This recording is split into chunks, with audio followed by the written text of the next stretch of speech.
सारा game fix था कि कौन सी गेंद पे छक्का लगना और कौन सी गेंद पे चौका लगना है। अरे जब आपका टिकट फाइनल है, आप हमें क्यों गुमराह कर रहे हो? आपका सब कुछ गेम फाइनल है, क्यों कसम दिला रहे हो? तो कोई भी नहीं माना। मैंने कहा जी इस प्रकार से नहीं, हम हमारा जमीर नहीं बेच सकते, चाहे कुछ भी हो जाए। कोई भी शक्ति हो, चाहे भारतीय जनता पार्टी या कांग्रेस या कोई अन्य, आपके पांव इतने मजबूत जम चुके हैं। इस पांव को ध्यान रखना और इस नींव पे विशेष ध्यान रखना। कहीं इधर उधर की बातों में आकर के या गलत फहमी फैला करके अपनी नींव को कमजोर कर दे, इस पे विशेष ध्यान रखना। बोलिए वीर तेजाजी महाराज की, राम साबीर की, देवनारायण जी महाराज की, 33 करोड़ देवी देवताओं की।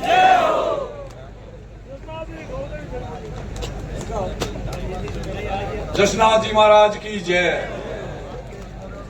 और बताओ साहब, जो याद आई जो आप बता दो भी, अपने अपने इष्ट सभी इष्ट देव की जय। आज नामांकन रैली में श्रीमती कनिका जी बेनीवाल साहब की रैली में अपन सब लोग और आपके और अपने सबके मंच पे विराजमान रालोपा सुप्रीमो श्रीमान हनुमान जी बेनीवाल साहब,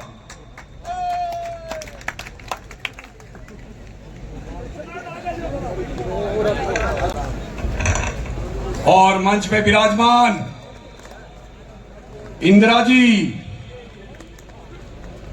एमएलए साहब, और एमएलए सारस्वत साहब, मेघराज सिंह जी गुजर साहब, नारायण जी बेनीवाल साहब पूर्व एमएलए साहब, और सम्मानित मंच सामने विराजमान माता पिता तुल्य बुजुर्गों,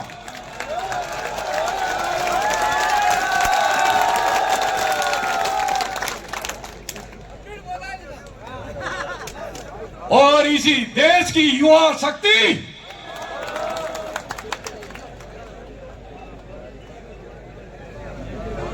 इस देश की युवा शक्ति और इस देश की धड़कन, जिस पे देश की आन बान और शान टिकी हुई है।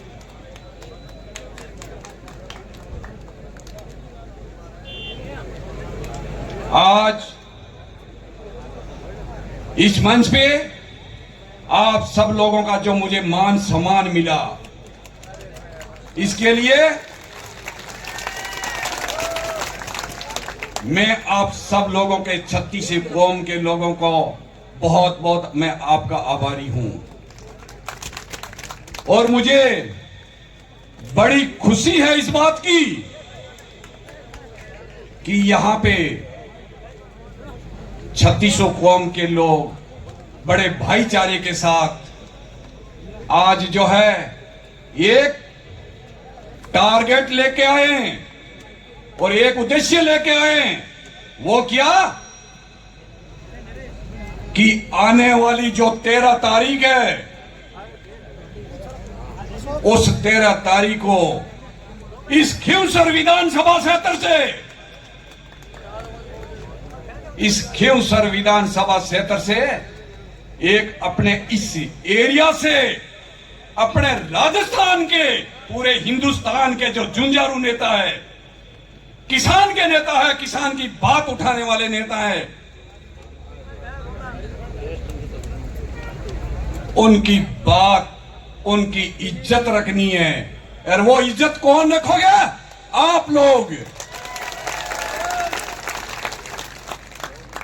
और जब 36 कौम की लोगों ने यह मन के अंदर विचार कर लिया कि हमारे किसान नेता बेनीवाल जी का कद नीचा नहीं होना चाहिए, तो चाहे कोई भी शक्ति हो, चाहे भारतीय जनता पार्टी या कांग्रेस या कोई अन्य, आपके पांव इतने मजबूत जम चुके हैं।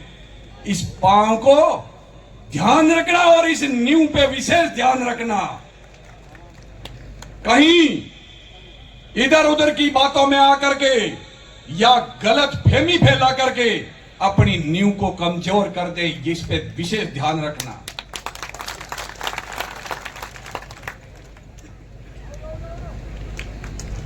मैं जिस पार्टी में हमारे परिवार ने 27-28 साल तक सेवा की,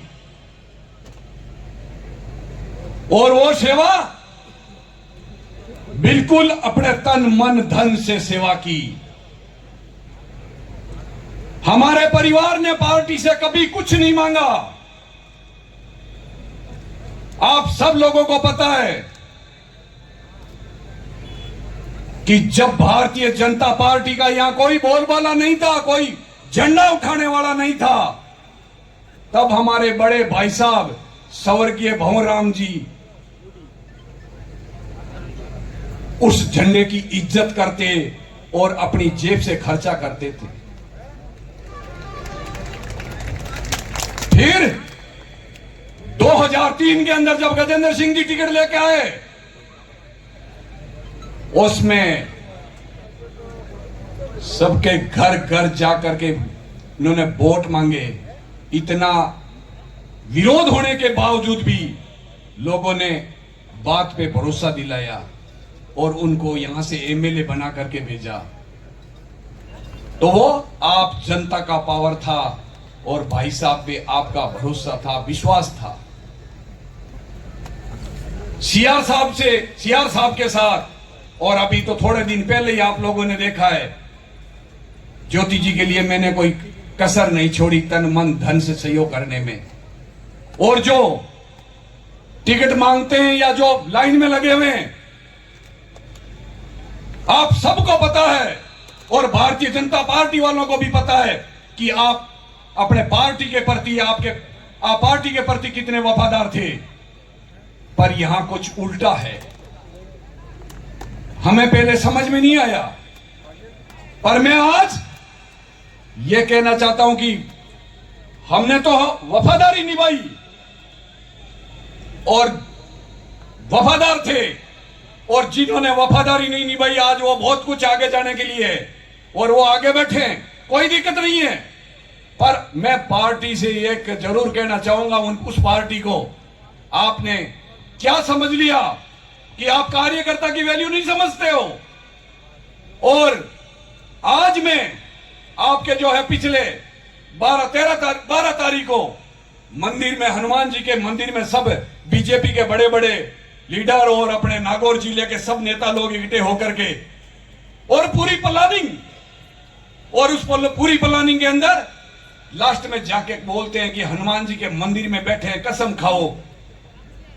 सारा गेम फिक्स था कि कौन सी गेंद पे छक्का लगना और कौन सी गेंद पे चौका लगना है।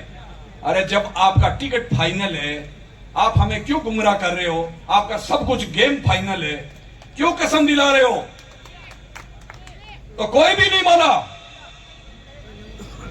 मैंने कहा जी इस प्रकार से नहीं, हम हमारा जमीर नहीं बेच सकते चाहे कुछ भी हो जाए।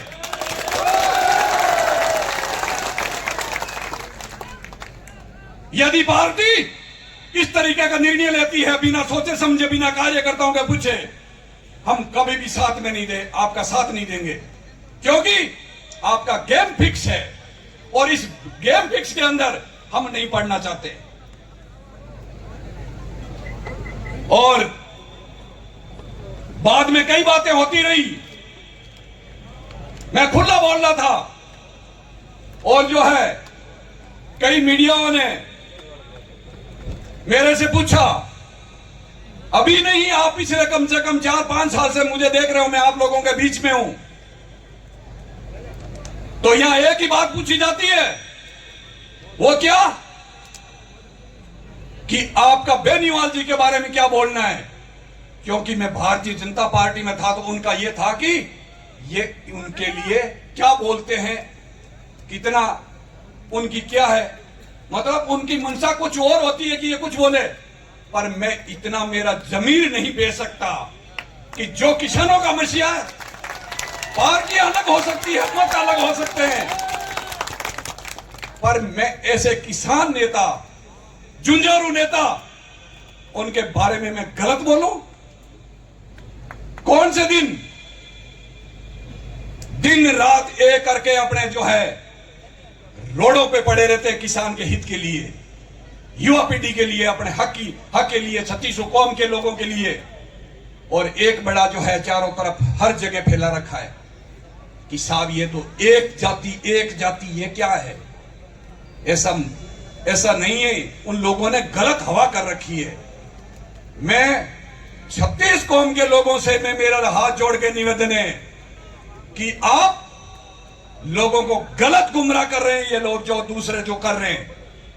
और मैं सब भाइयों से कहना चाहता हूं कि 3600 कौम के लोगों को आप अपने साथ जोड़ो और इस पार्टी का यह संकेत दो कि क्या कांग्रेस और क्या बीजेपी, यहां जो पार्टी के अंदर जो 3600 कौम के लोगों को तो इज्जत है, जब कोई दलित वाला कोई भी हो, आज पिछले दिनों में एमपी साहब ने एक काम किया कि राजपूत परिवार और बावरी समाज और अपने रायका समाज के लिए उनके अंदर यह आया कि अरे ये नेताजी कहीं अपने नंबर नहीं बना ले, उन लोगों को नहीं जोड़ ले। उन्होंने गलत सोशल मीडिया के जरिए जगह जगह गलत हवा चालू कर दी कि देख लो इनको, ये क्या है, वो क्या है। अरे कम से कम शर्म करो। कोई आदमी आगे आ रहा है, चाहे वो राजपूत समाज के लिए आवे, चाहे बावरी समाज के लिए, चाहे मेघवाल समाज के लिए, और जब नेता जब आगे आता है तो कितना अच्छा संकेत है। कोई माई का लाल नहीं है ऐसे जेब से, साहब ने जो जेब से खर्चा करके आगे आए। मैं तो कहूं एमपी साहब, आप इस तरीके से दुनिया चाहे कुछ भी बोलती रहे, पार्टी वाले चाहे कुछ भी बोलती रहे, आप अपना रास्ता मत छोड़ना। आपके पास सब जाति के लोगों का इतना प्रेम है जिसकी कोई हद नहीं। और मैं कई बार लोग बोलते हैं, सोशल मीडिया वाले भी पूछते रहते हैं कि नशे की प्रवृत्ति, क्योंकि इन्होंने चारों तरफ पूरे राजस्थान में हवा फैला रखी है। अरे खिवसर के अंदर नशा ज्यादा, खिवसर के अंदर नशा ज्यादा, कितनी गलत बात है।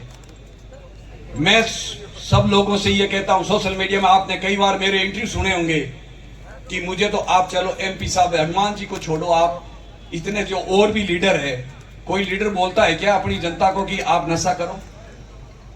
कोई लीडर नहीं बोलता, तो एमपी साहब कहां से बोलेंगे कि तुम नशा करो? इनका तो खुद का रहता है कि कोई भी बच्चा यदि नशा करता है, घर में कोई भी आदमी है, तो भाई नशा छोड़ो। और इन्होंने क्या हवा दे रखी है उस चीज को उल्टी साइड में बोलने के लिए कि मंच पे क्या बोले कि साहब जो नशा फैला रहे हैं, वो कर रहे हैं, ये कर रहे हैं।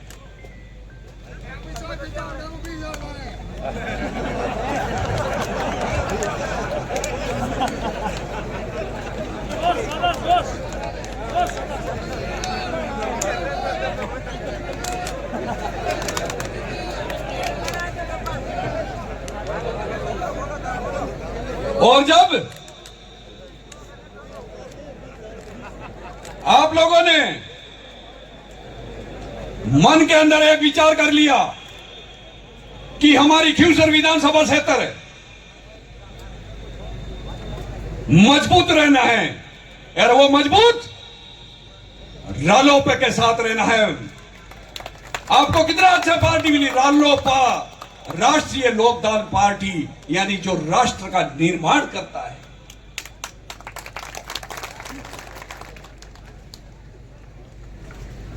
आपके जो झुंझारू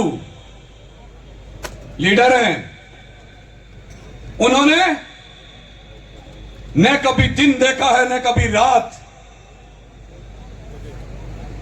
जैसे अभी मेघराज सिंह जी बोल रहे थे कि भाई हम ईंट है। मेघराज सिंह जी, आपको हम बहुत बहुत दिल की गहराई से हम आपके आभारी हैं। आप जैसे सच्चे भगत इस पार्टी के लिए लगातार रात दिन काम कर रहे हो। आपके मन में कभी यह लालसा नहीं आती है कि मैं एमएलए बनूं या कोई और बनूं, और ऐसे सेवक होने चाहिए। बाकी बनाने वाला ऊपर वाले, या जिस दिन जो है आप जनता का और सुप्रीमो साहब हनुमान जी का आशीर्वाद रहेगा तो एक दिन मौका जरूर मिलता है। पर जब सेवा सच्ची होती है, और सेवा सच्ची क्या होती है? जनता के बीच में रहना, जनता की बात को समझना और अपनी पार्टी के प्रति, अपने कार्यकर्ताओं के प्रति वफादार रहना। कई लोग बोलते हैं कि साथ में रह करके उसका ये करो वो करो। नहीं, अपने को ऐसा काम नहीं करना है। उनके साथ में मेरे मतभेद हो गए, उन्होंने उस बात को नहीं समझा, तो मेरे पास में दूसरी जो पार्टी मुझे तो दिख रही थी कि ये पार्टी सच्ची पार्टी है और किसान हित की बात करने वाली है और युवा शक्ति को समझने वाली है। और सब लोगों से मेरा हाथ जोड़ के निवेदन है कि आप कोई भी व्यक्ति, कार्यकर्ता अपने को जाति पाति को हेवी मत होने देना और 36 कौम के लोगों को साथ जो है जोड़ करके रखना। चाहे वो कोई भी समाज का आदमी हो, आप उनको भाई समझ के अपने साथ रखना और उनको अपनी आरएलपी के अंदर जोड़ के रखना और 13 तारीख को ज्यादा से ज्यादा वोट दे करके विजय बनाना। और मैं दूसरी बात यह कहना चाहता हूं मेरे कार्यकर्ताओं से कि मैंने जब आप लोगों से पूछा, आपने कहा आप फैसला लो। कल जो मेरे वहां ऑफिस के अंदर मीटिंग थी, मैंने फैसला आप लोगों को, जनता को पूछ के लिया है कि मैंने बेनीवाल जी की पार्टी में जाना चाहिए, मुझे रालोपा में जाना चाहिए। और मैं जब इस पार्टी में आया, किसी लोगों कईयों को फोन किया, कुछ को नहीं कर पाया, पर आप लोगों का था, मैंने मोबाइल पे डाल दिया। और एक बात मैं जरूर कहना चाहता हूं 36 कौम के लोगों को, मेरे कार्यकर्ताओं को, कि बेनीवाल जी जो हमेशा वोट लेकर के आते हैं, उससे तो ज्यादा कम से कम आप 30-40 हजार का और जफीर दो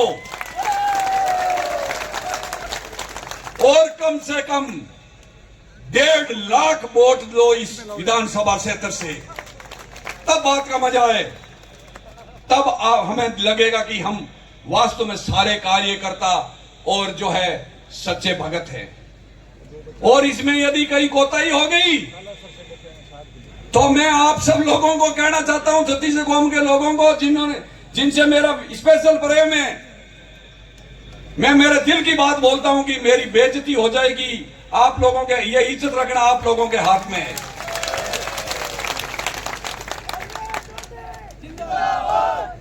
अब आप लोग बताओ कि अपन कनिका जी को आप लोग विश्वास दिलाओ कि हम आप लोग कनिका जी को बहुत अच्छे वोटों से जिताओगे। पक्की बात है।